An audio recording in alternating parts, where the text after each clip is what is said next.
राधे राधे भक्तों, हमारे चैनल भक्ति विद गीतिका में आपका स्वागत है। भक्तों, आज की इस वीडियो में मैं आपको नवरात्रि के दूसरे दिन यानी माँ ब्रह्मचारिणी के अध्याय सुनाऊंगी। भक्तों, मैंने अपनी पिछली वीडियो में माँ शैलपुत्री का पाठ किया था। अगर आपने वह वीडियो नहीं सुनी तो आप डिस्क्रिप्शन बॉक्स में लिंक पर जाकर सुन सकते हैं। भक्तों, चलिए पाठ प्रारंभ करते हैं। दूसरा दिन माँ ब्रह्मचारिणी। माँ दुर्गा की नव शक्तियों का दूसरा स्वरूप ब्रह्मचारिणी का है। यहाँ ब्रह्मा शब्द का अर्थ तपस्या है। ब्रह्मचारिणी अर्थात तप की चारिणी, तप का आचरण करने वाली। ब्रह्मचारिणी देवी का स्वरूप पूर्ण ज्योतिर्मय एवं अत्यंत भव्य है। इनके दाहिने हाथ में जप की माला एवं बाएं हाथ में कमंडलू रहता है। माँ दुर्गा जी का यह दूसरा स्वरूप भक्तों और सिद्धों को अत्यंत फल देने वाला है। इनकी उपासना से मनुष्य में तप, त्याग, वैराग्य, सदाचार, संयम की वृद्धि होती है। दुर्गा पूजा के दूसरे दिन इन्हीं के स्वरूप की उपासना की जाती है। इस दिन साधक का मन स्वाधिष्ठान चक्र में स्थित होता है। इस चक्र में अवस्थित मन वाला योगी उनकी कृपा और भक्ति प्राप्त करता है। भक्तों, अब हम पहला अध्याय पढ़ेंगे, जिसमें कि भगवती की महिमा व मधुकैटभ वध के बारे में जानेंगे।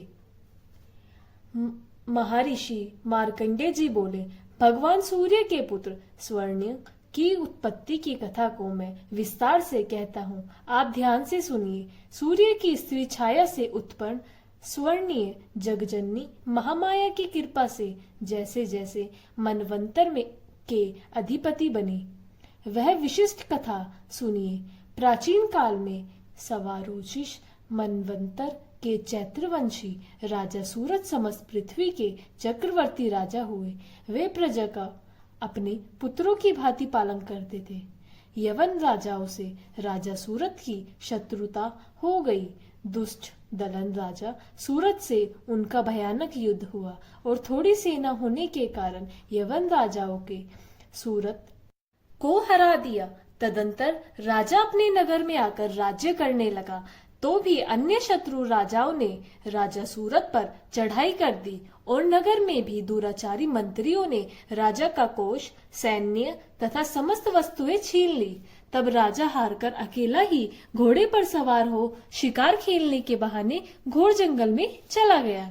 वहां उन्होंने महर्षि मेधा का सुंदर आश्रम देखा, जो अहिंसक सिंह आदि पशुओं तथा शिष्यों और मुनियों से शोभित था।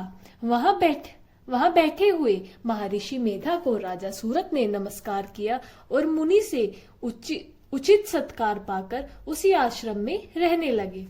कुछ काल के बाद फिर वह अपने राज्य तथा प्रजा की चिंता से विचारने लगा कि जिस राज्य को मेरे पूर्वजों ने भली भांति चलाया है और प्रजा का पालन किया है, वह आज मुझसे दूर चला गया। वे दुष्ट मंत्री राज्य का पालन धर्म नीति के अनुसार कर रहे होंगे या नहीं, और मेरा मुख्य हाथी भी दुश्मनों के वश में हो जाने से क्या क्या कष्ट भोगता होगा। जो आज्ञाकारी नौकर नित्य प्रसन्नता से धन और भोजन प्राप्त करते थे, अब उन पर दुष्ट राजाओं के आश्रय में रहकर कष्ट पाते होंगे। मंत्री राज्य के धन को कुमार्ग में व्यर्थ में ही उपव्यय करते होंगे। जो धन मेरे पूर्वजों ने बड़े कष्ट से संग्रह किया था, सो नष्ट हो गया होगा। इस प्रकार वह राजा राज्य की सभी बातों की चिंता करने लगा। कुछ समय पश्चात एक दिन आश्रम के समीप एक वैश्य को आते देखा तो राजा ने उससे पूछा कि अरे भाई, तुम कौन हो और यहाँ क्यों आए हो? तुम्हारा मलिन मुख शोकयुक्त क्यों दिखाई देता है? इस प्रकार राजा सूरत की बातों को सुनकर उस समाधि नाम के वैश्य ने राजा सूरत से कहा कि हे राजन, मैं समाधि नाम का एक वैश्य हूँ। मेरा जन्म धनवान कुल में हुआ है। मेरे दुष्ट स्त्री व पुत्र आदि ने मुझे धन के लोभ से घर से निकाल दिया है और मेरा धन छीन लिया है। मैं धन, स्त्री, पुत्र से रहित हूँ। अब अकेला दुखी होकर इस वन में आया हूँ। मुझे अपनी स्त्री एवं बंधुओं का कुछ पता नहीं। मैं यहाँ रहने के कारण अपनी स्त्री, पुत्र तथा स्वजनों की परिस्थिति को नहीं जानता। कि वे इस समय अपने स्थान पर सुखी है या दुखी। मैं यह भी नहीं जानता कि मेरे पुत्र सदाचारी है या व्यभिचारी। राजा बोला, जिन स्त्री पुत्र आदि ने तेरी धन संपत्ति को छीन लिया है, फिर उन्हीं के स्नेह में तेरा मन क्यों जाता है? वैश्य बोला, आपने मेरे विषय में जो बातें कही वे वास्तव में सत्य है, परंतु मैं क्या करूं? चित्त में कठोरता उत्पन्न नहीं होती।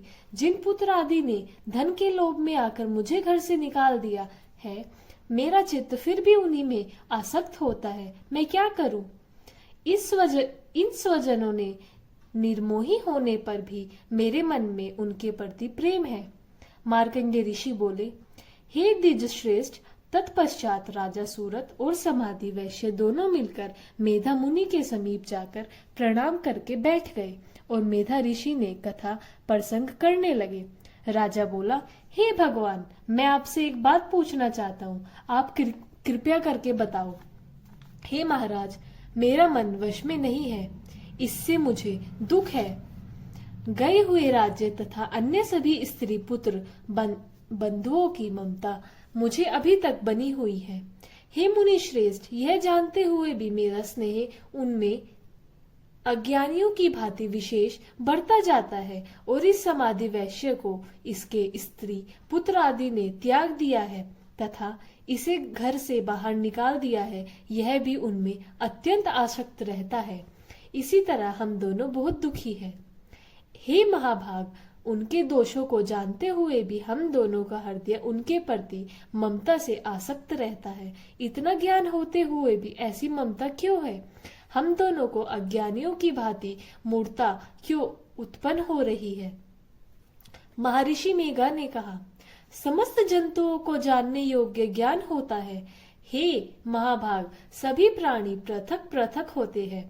कोई दिन में नहीं देखते तो कोई रात्रि में नहीं देखते और कोई दिन रात्रि में समान दृष्टि से देखते हैं। पुरुष ज्ञान युक्त है, यह सत्य है, इसमें संदेह नहीं। केवल इसमें ही नहीं, सभी पशु पक्षी मृगादि में भी मनुष्य की भांति ही ज्ञान होता है। यह स्थूल ज्ञान होता है। जैसे मनुष्य में आहार आदि की इच्छा उत्पन्न होती है, वैसे ही पशु पक्षी में आहार विहार निद्रा और मैथुन आदि की इच्छा उत्पन्न होती है। ज्ञान होने पर भी पक्षियों को तो देखो, भूखे होने पर भी ममतावश अपने बच्चों को नोच में स्नेह से चुगा देगा प्रसन्न होते हुए। हे राजन, मनुष्य भी अपने पुत्र पौत्रों से इसी भांति बर्ताव करते हैं। वह पालन पोषण इस इच्छा से करते हैं कि जब हमारी वृद्ध अवस्था आएगी तब हमारा पालन पोषण वे करेंगे। क्या तुम यह नहीं देखते कि पुत्र आदि उनका भरण पोषण ना भी करे तो भी उनके माता पिता तो करते ही है, क्योंकि विश्व की स्थिति को रखने वाली महामाया के प्रभाव से मोह के गड्ढे में डाल दिए गए हैं। इसमें कोई आश्चर्य नहीं है, क्योंकि यह भगवान विष्णु की योग निंद्रा है, जिससे संसार मोहित हो जाता है। यही भगवान की महामाया है। वह भगवती देवी बड़े बड़े ज्ञानियों के चित्त को जबरदस्ती खींचकर मोह में डाल देती है। इस देवी ने ही चराचर विश्व को उत्पन्न किया है और यह देवी प्रसन्न होकर भक्तों को वरदान देती है, जिससे मुक्ति मिलती है। वही मुक्ति की परम हेतु सनातनी ब्रह्म ज्ञान स्वरूप विद्या है। राजा बोला, हे भगवान, आप जिसे माँ माया कहते हैं, वह कौन सी देवी है? वह देवी कैसे उत्पन्न हुई और उनका कार्य क्या है? उनका स्वभाव, स्वरूप, उत्पत्ति आदि के विषय में मैं भी सुनना चाहता हूँ। सो आप सभी वृतांत मुझे सुनाइए। ऋषि ने कहा, वह देवी नित्य है और चराचर में व्यक्त है, तथापि उनकी उत्पत्ति अनेक भांति से है। उस कथा को तुम मुझसे सुनो। यह भगवती देवताओं के कार्य सिद्ध करने के लिए उत्पन्न होती है और अजन्मा होकर भी उत्पन्न कहलाती है। जब भगवान विष्णु विश्व को त्याग अनंत में जल ही जल करके योग निद्रा में शेष शैया पर शयन कर रहे थे, उस समय विख्यात मधु और कैटभ नाम के दो घोर असुर भगवान विष्णु के कान की मैल से पैदा होकर ब्रह्मा जी को मारने को तैयार हुए। ब्रह्मा जी विष्णु भगवान के नाभि कमल पर स्थित थे। उन दोनों भयंकर असुरों को मारने को आते देखकर और भगवान विष्णु को सोता हुआ देखकर ब्रह्मा जी योग निंद्रा की प्रसन्नार्थ एकाग्रमन से स्तुति करने लगे, जिससे कि भगवान विष्णु के नेत्रों से भगवती योग माया अपना प्रभाव हटा ले और भगवान जाग पड़ी।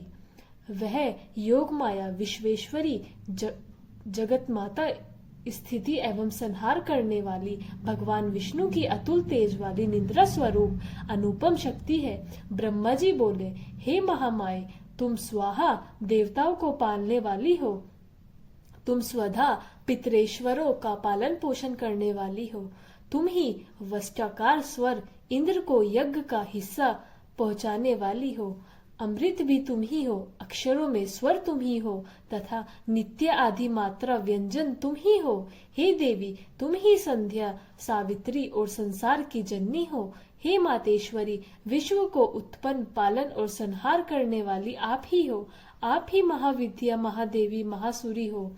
आप ही समस्त चराचार के तीनों गुणों सत्व रज तम को उत्पन्न करने वाली प्रकृति हो। आप ही कालरात्रि हो। आप ही खंडक शूल घोर गदा चक्र शंख धनुष बाण भुशुंडी परिद आदि अस्त्र शस्त्रों को धारण करने वाली हो। हे देवी, आप ही सौम्यता हो तथा संसार में आप ही अति सुंदर हो, पर तथा अपरों में श्रेष्ठ आप ही परमेश्वरी हो। जो इस विश्व की रचना और पालन संहार करते हैं, उन भगवान विष्णु को आपने अपनी निद्रा के वश में कर लिया है। फिर भला बताइए कि कौन आपकी प्रार्थना करने में समर्थ है, जबकि आपने भगवान विष्णु, ईशान शंकर तथा मुझसे यह शरीर ग्रहण कर लिया है। आप तो अपने प्रभाव से स्वयं प्रकाशित हो। मधु और कैटब नाम के इन महादुष्टों को आप मोह लीजिए और विश्वपति भगवान विष्णु को जगाइए। इन दोनों महाअसुरों का संहार करने के लिए भगवान को बुद्धि दीजिए। ऋषि बोले, इस प्रकार जब ब्रह्मा जी ने मधु और कैटब असुरों के संहार के लिए तथा भगवान विष्णु को जगाने के लिए तामसी देवी की प्रार्थना की, तो उसी समय भगवान विष्णु के नयन मुख, नाक, भुजा, हृदय और वक्ष स्थल से निकलकर अव्यक्त योग माया उपस्थित हो गई और योग निंद्रा से भगवान जाग गए। तदंतर भगवान विष्णु ने उन पराक्रमी वीर्यवान मधु और कैटब असुरों को देखा, जिनकी ब्रह्मा जी को खाने के लिए आंखें लाल हो रही थी। तब भगवान विष्णु ने शेष सैया से उठकर उन असुरों से 5000 वर्ष तक बाहु युद्ध किया। अति बलशाली महाउत्तम दोनों असुरों को महामाया ने मोहित कर रखा था। अतः दुष्टों ने भगवान से कहा कि आप हमसे वरदान मांगो। भगवान ने कहा, यदि तुम मुझ पर प्रसन्न हो तो मेरे हाथों तुम्हारी मृत्यु हो। मैं तो केवल यही वर चाहता हूँ। ऋषि ने कहा, इस भांति जब भगवान ने उनसे वरदान ले लिया तो वे भगवान से कहने लगे कि हमें स्वतः जल ही जल दिखाई देता है, इसलिए हे भगवान, हमारा वध उस स्थान पर कीजिए जिस जगह पर पानी ना हो। ऋषि मेधा ने कहा, तब भगवान विष्णु ने शंख चक्र और गदा धारण किए और उन्हें तथास्तु कहा। दोनों के सिर अपनी जांघों पर रखकर चक्रम से काट दिए। इस प्रकार यह महामाया देवी श्री ब्रह्मा जी की प्रार्थना करने पर स्वयं उत्पन्न हुई। हे राजन, मैं अब इसके प्रभाव को बताता हूँ, आप ध्यान से सुनो। भक्तों, इसका प्रभाव मैं आपको दूसरी वीडियो में पार्ट 2 में सुनाऊंगी। आगे आने वाली वीडियोस के लिए इस वीडियो को लाइक करें, चैनल को सब्सक्राइब करें और कमेंट बॉक्स में जय माता दी के जयकारे लगाएं। जय माता दी।